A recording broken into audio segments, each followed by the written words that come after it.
करवा चौथ की पौराणिक व्रत कथा। बहुत समय पहले की बात है। एक साहूकार के 7 बेटे और उनकी एक बहन करवा थी। सभी सातों भाई अपनी बहन से बहुत प्यार करते थे, यहाँ तक कि वे पहले उसे खाना खिलाते थे और बाद में स्वयं खाते थे। एक बार उनकी बहन ससुराल से मायके आई हुई थी। शाम को जब भाई अपना व्यापार व्यवसाय बंद कर घर आए तो उन्होंने देखा उनकी बहन बहुत व्याकुल थी। सभी भाई खाना खाने बैठे और अपनी बहन से भी खाने का आग्रह करने लगे, लेकिन बहन ने बताया कि उनका आज करवा चौथ का निर्जल व्रत है और वह खाना सिर्फ चंद्रमा को देखकर उसे अर्घ देकर ही खा सकती है। चूँकि चंद्रमा अभी तक नहीं निकला है, इसलिए वह भूख प्यास से व्याकुल हो उठी है। सबसे छोटे भाई को अपनी बहन की हालत देखी नहीं जाती और वह दूर पीपल के पेड़ पर एक दीपक जलाकर चलनी की ओट में रख देता है। दूर से देखने पर वह ऐसा प्रतीत होता है कि जैसे चतुर्थी का चांद उदित हो रहा हो। इसके बाद भाई अपने बहन को बताता है कि चांद निकल आया है, तुम उसे अर्घ देने के बाद भोजन कर सकती हो। बहन खुशी के मारे सीढ़ियों पर चढ़कर चांद को देखती है, उसे अर्घ देकर खाना खाने बैठ जाती है। वह पहला टुकड़ा मुंह में डालती है तो उसे छींक आ जाती है। दूसरा टुकड़ा डालती है तो उसके मुंह में बाल निकल आता है और जैसे ही तीसरा टुकड़ा मुंह में डालती है तो उसके पति की मृत्यु के समाचार उसे मिलता है। वह बौखला जाती है। उसकी भाभी उसे सच्चाई से अवगत कराती है कि उसके साथ ऐसा क्यों हुआ। करवा चौथ का व्रत गलत तरीके से टूटने के कारण देवता उससे नाराज़ हो गए हैं और उन्होंने ऐसा किया है।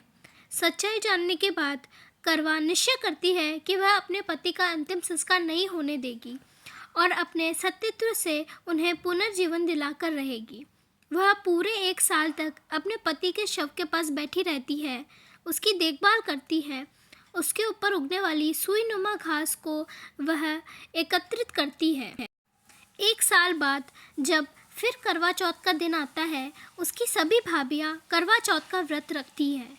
जब भाभियाँ उससे आशीर्वाद लेने आती हैं तो वह प्रत्येक भाभी से यह सुई ले लो, पिए सुई दे दो, मुझे भी अपने जैसा सुहागन बना दो, ऐसा आग्रह करने लगती है। लेकिन हर बार भाभी उसे अगली भाभी से आग्रह करने को कह चली जाती है।